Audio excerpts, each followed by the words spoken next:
Sharri, I want to ask you this latest attack, and I mean, to me, this is different. We've seen some abhorrent things, right? But this was a synagogue set on fire, and not just that, but while people were inside, the level of fear now in the Jewish community and the sense that things are now starting to get out of control, how real is that now?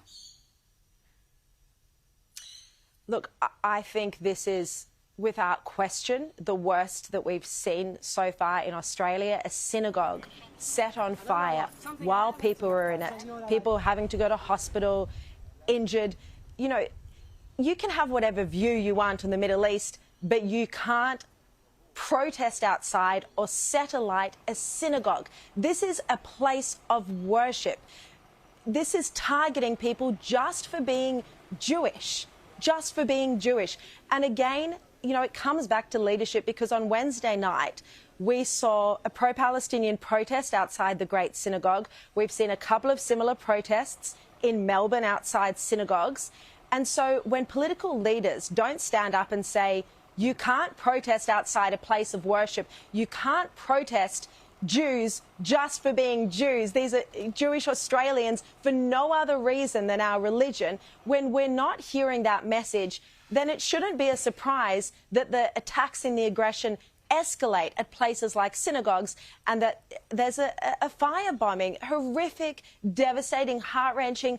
You know, I've personally been so upset about this today, and Peter Dutton came out today and he said he wishes he could say this is unexpected or it came as a surprise, but sadly it's not, because this is the direction that we've been heading in here in this country. And, you know, you ask how we're all feeling. I've been trying to be optimistic. I proudly wear my Magen David. I refuse to be intimidated personally. I will speak out every day that I'm here on Sky News and stand up for the Jewish community, but also for Australia, because we want a safe, multicultural society. Yeah. We want that in this country. Our very values are inclusion and peace and tolerance and kindness.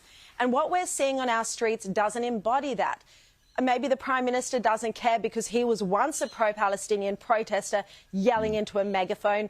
I've played that footage so many times, so maybe he struggles to speak out against this, but Australians hate what they're seeing. We don't want this lawlessness here. We don't want this racism here.